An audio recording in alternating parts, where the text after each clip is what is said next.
ಒಂದು ಕಡೆ ಅಯೋಧ್ಯೆಯಲ್ಲಿ ರಾಮನ ಜಪವಾಗಿದ್ರೆ ಮಗದೊಂದು ಕಡೆ ಅದೇ ಸಂದರ್ಭದಲ್ಲಿ ಇದೀಗ ಹುಬ್ಬಳ್ಳಿಯಲ್ಲಿ ಕರಸೇವಕರ ಬಂಧನ ಮಾಡಿರುವಂತದ್ದು ಅಥವಾ ರಾಮ ಜನ್ಮಭೂಮಿಗಾಗಿ ಹೋರಾಟ ಮಾಡಿದವರ ಕೇಸನ್ನ ರಿಓಪನ್ ಮಾಡಿರುವಂತದ್ದು ಬಿಜೆಪಿ ಹೋರಾಟಕ್ಕಿಳಿದಿದೆ.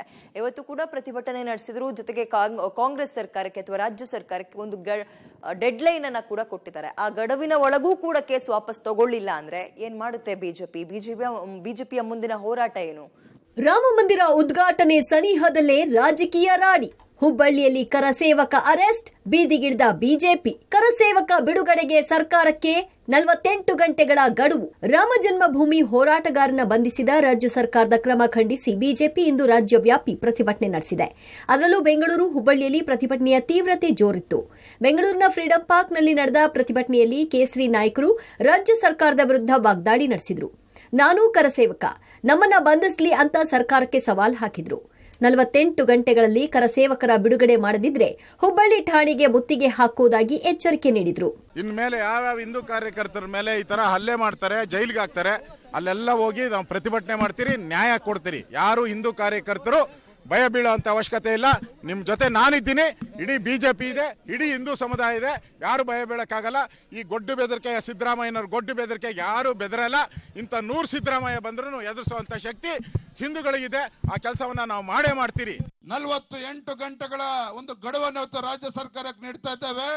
ಇವತ್ತು ಶ್ರೀಕಾಂತ್ ಪೂಜಾರಿ ವಿರುದ್ಧ ಮನೆಗೆ ವಾಪಸ್ ಕಳಿಸ್ತಕ್ಕಂತ ಕೆಲಸ ಮಾಡಲಿಲ್ಲ ಅಂತ ಹೇಳಿದ್ರೆ ರಾಜ್ಯದ ಭಾರತೀಯ ಜನತಾ ಪಾರ್ಟಿ ಯುವ ಮೋರ್ಚಾ ವತಿಯಿಂದ ಹುಬ್ಬಳ್ಳಿಯಲ್ಲಿ ಆ ಪೊಲೀಸ್ ಠಾಣೆಯನ್ನ ಮುತ್ತಿಗೆ ಹಾಕ್ತಕ್ಕಂತ ಕೆಲಸ ನಮ್ಮ ಯುವ ಮೋರ್ಚಾ ಕಾರ್ಯಕರ್ತರು ಮಾಡೋರಿದ್ದಾರೆ. ರಾಜ್ಯದಲ್ಲಿ ವಿಜಯೇಂದ್ರ ಅವರ ನೇತೃತ್ವದಲ್ಲಿ ಇವತ್ತಿನಿಂದ ಆರಂಭ ಆಗಿರುವಂತಹ ಹೋರಾಟ ನಾವಿದನ್ನು ಮುಂದುವರಿಸ್ತೇವೆ. ಶ್ರೀಕಾಂತ್ ಪೂಜಾರಿಯ ಬಿಡುಗಡೆ ಆಗುವ ತನಕ ಹೋರಾಟವನ್ನು ಮುಂದುವರಿಸ್ತೇವೆ.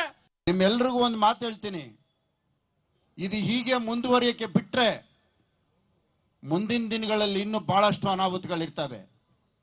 ಈಗಲಾದ್ರೂ ಎಲ್ಲ ಎಚ್ಚೆತ್ತುಕೊಂಡ್ರೆ ನಾವೆಲ್ಲರೂ ಸಹ ಈ ದೇಶನ ಒಟ್ಟಾಗಿ ನಡ್ಸ್ಕೊಂಡು ಹೋಗೋದಾಗಿರುತ್ತೆ. ಸ್ವತಃ ಕಳಂಕಿತ ಕಟ್ಟಡವನ್ನ ಧ್ವಂಸ ಮಾಡಿ ಬಂದಂತ ಒಬ್ಬ ವ್ಯಕ್ತಿ ಒಳಗಡೆ ನಾನು ಒಬ್ಬ ಇಲ್ಲೇ ನಿಂತ್ಕೊಂಡಿದ್ದೇನೆ. ತಾಕತ್ತಿದ್ರೆ ಬಂಧನ ಮಾಡಿ ಸಿದ್ದರಾಮುಲ್ಲಾ ಖಾನ್ ರವರೇ ಮುಟ್ಟಿ ನೋಡೋಣ. ಇಲ್ಲಿ ಕೂತಿರೋಂತ ಯಾವ್ದಾರ ಒಬ್ಬ ಕಾರ್ಯಸೇವಕರ ಮೇಲೆ ಏನಾಗುತ್ತೆ ಮುಂದಿನ ಪರಿಣಾಮವನ್ನ ಈ ಸರ್ಕಾರನೇ ಎದುರಿಸಬೇಕಾಗತ್ತೆ. ಇನ್ನು ಕರಸೇವಕರ ಬಿಡುಗಡೆಗೆ ಸರ್ಕಾರಕ್ಕೆ ನಿರ್ದೇಶನ ನೀಡುವಂತೆ ರಾಜ್ಯಪಾಲರಿಗೆ ಮನವಿ ಪತ್ರ ಸಲ್ಲಿಸಿದ್ರು. ಅತ್ತ ಹುಬ್ಬಳ್ಳಿಯಲ್ಲಿ ಶಹರ ಪೊಲೀಸ್ ಠಾಣೆಗೆ ಮುತ್ತಿಗೆ ಹಾಕಲು ಬಿಜೆಪಿಗರು ಯತ್ನಿಸಿದ್ರು. ಆದರೆ ಪೊಲೀಸರು ಇದಕ್ಕೆ ಅವಕಾಶ ಕೊಡದೆ ಎಲ್ಲರನ್ನ ವಶಕ್ಕೆ ಪಡೆದ್ರು.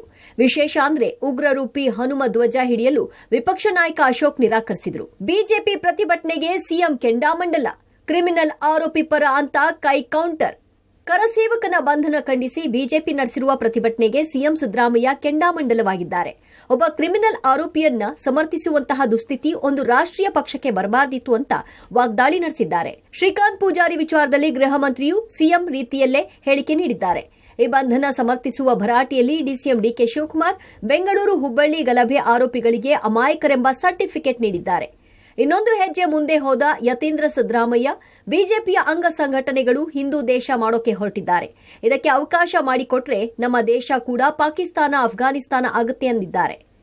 ನಾವ್ಯಾರು ಕೂಡ ಅವ್ರ ತರ ಮಿಸ್ಯೂಸ್ ಆಫ್ ಪವರ್, ಅಧಿಕಾರನ ದುರುಪಯೋಗ ಪಡ್ಕೊಂಡು ಎಲ್ಲ ಕಾರ್ಯಕರ್ತರಿಗೆ, ಕಾಂಗ್ರೆಸ್ ಕಾರ್ಯಕರ್ತರ ಮೇಲೆ ಹುಬ್ಳಿಲೇ ಎಷ್ಟು ಕೇಸ್ ಹಾಕಿದ್ದಾರೆ, ಬೆಂಗಳೂರಲ್ಲೇ ಎಷ್ಟು ಕೇಸ್ ಹಾಕಿದ್ದಾರೆ, ಎಲ್ಲ ಕಡೆನೂ ಬೇಕಾದಷ್ಟು ಕೇಸ್ಗಳು ಹಾಕಿ ಪಾಪ ಅಮಾಯಕರಿಗೆಲ್ಲ ಕೇಸ್ ಹಾಕಿದ್ದಾರೆ. ನಾವು ಆ ರೀತಿ ಯಾರಿಗೂ ಇವತ್ತಿಗೂ ಮಾಡೋದಿಲ್ಲ, ಹಿಂದೆನೂ ಮಾಡಿಲ್ಲ, ಮುಂದೆನೂ ಮಾಡೋದಿಲ್ಲ.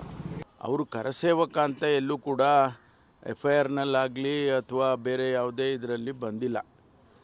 ಅವರು ಒಬ್ಬ ಅಪರಾಧಿ ಸ್ಥಾನದಲ್ಲಿರ್ತಕ್ಕಂಥವನು. ಸುಮಾರು 16 ಕೇಸಸ್ಸು ಆತನ ಮೇಲೆ ಆಗಿರ್ತಕ್ಕಂಥದ್ದು. ಅದರಲ್ಲಿ ಕೆಲವೆಲ್ಲ ಬಿಡುಗಡೆ ಆಗಿದೆ. ಅಂಥವರಿಗೆ ಮತ್ತು ಕಾನೂನಿಗೆ ವಿರುದ್ಧವಾಗಿ ನಡ್ಕೊಳ್ತಾನೆ ಅಂದವನಿಗೆ ಭಾರತೀಯ ಜನತಾ ಪಾರ್ಟಿಯವರು ಇಷ್ಟೊಂದು ಸಹಕಾರ ಮಾಡ್ತಾರೆ ಅಂದರೆ ಅವ್ರಿಗೆ ಏನಾಗಿದೆಯೋ ನನಗೆ ಗೊತ್ತಿಲ್ಲ. ಬಿಜೆಪಿಯಿಂದ ಧಾರ್ಮಿಕ ಸಂಸ್ಥೆಗಳಾದಂತ RSS ಅವರಿಂದ ನಮ್ಮ ದೇಶನ ಹಿಂದೂ ರಾಷ್ಟ್ರ ಮಾಡಬೇಕು ಅಂತ ಹೇಳಿ ಹೊರಡ್ತಾ ಇದ್ದಾರೆ. ಆದ್ರೆ ನಾವು ಅದಕ್ಕೆ ಅವಕಾಶ ಮಾಡಿಕೊಡ್ಬಾರ್ದು. ಅದಕ್ಕೆ ಅವಕಾಶ ಮಾಡಿಕೊಟ್ರೆ ನಮ್ಮ ದೇಶ ಕೂಡ ಪಾಕಿಸ್ತಾನ, ಅಫ್ಘಾನಿಸ್ತಾನ ಪರಿಸ್ಥಿತಿ ಬರುತ್ತೆ. ನಮ್ಮ ದೇಶ ಏನಾದ್ರೂ ಹಿಂದೂ ರಾಷ್ಟ್ರ ಆಗ್ಬಿಟ್ರೆ ಅದಕ್ಕಿಂತ ದೊಡ್ಡದಾದ ಅಪಾಯ ಈ ದೇಶಕ್ಕೆ ಯಾವುದೂ ಇಲ್ಲ ಅಂತ ಅಂಬೇಡ್ಕರ್ ಅವರೇ ಹೇಳಿದ್ದಾರೆ. ಸೊ ಹಾಗಾಗಿ ಯಾವ್ದಾದ್ರು ಒಂದು ದೇಶ ಧರ್ಮದ ಹಿಂದೆ ಹೋದ್ರೆ ಆ ದೇಶಕ್ಕೆ ಯಾವತ್ತೂ ಕೂಡ ಒಳ್ಳೇದಾಗೋದಿಲ್ಲ. ಇನ್ನು ಕರಸೇವಕನ್ನ ಬಂಧಿಸಿದ ಶಹರಾ ಠಾಣೆ ಇನ್ಸ್ಪೆಕ್ಟರ್ ಮಹಮ್ಮದ್ ರಫೀಕ್ರನ್ನ ಕಡ್ಡಾಯ ರಜೆ ಮೇಲೆ ಪೊಲೀಸ್ ಆಯುಕ್ತರು ಕಳಿಸಿದ್ದಾರೆ. ಈ ಮಧ್ಯೆ ರಾಮಮಂದಿರ ಮತ್ತು ಕರಸೇವಕರ ಹೆಸರಿನಲ್ಲಿ ಜನರಿಗೆ ತಪ್ಪು ಮಾಹಿತಿ ಕೊಡ್ತಾ ಇರೋ ವಿಜಯೇಂದ್ರ ವಿರುದ್ಧ ಕ್ರಮ ತಗೋಬೇಕು ಅಂತ ಎಡಿಜಿಪಿಗೆ ಕೆಪಿಸಿಸಿ ದೂರು ಕೊಟ್ಟಿದೆ. ಒಟ್ನಲ್ಲಿ ಕರಸೇವಕರ ಬಿಡುಗಡೆ ಆಗುವವರೆಗೂ ರಾಜ್ಯಾದ್ಯಂತ ಬಿಜೆಪಿ ಹೋರಾಟ ಮುಂದುವರಿಸಲು ನಿರ್ಧರಿಸಿದೆ. Political bureau, public TV, Bengaluru.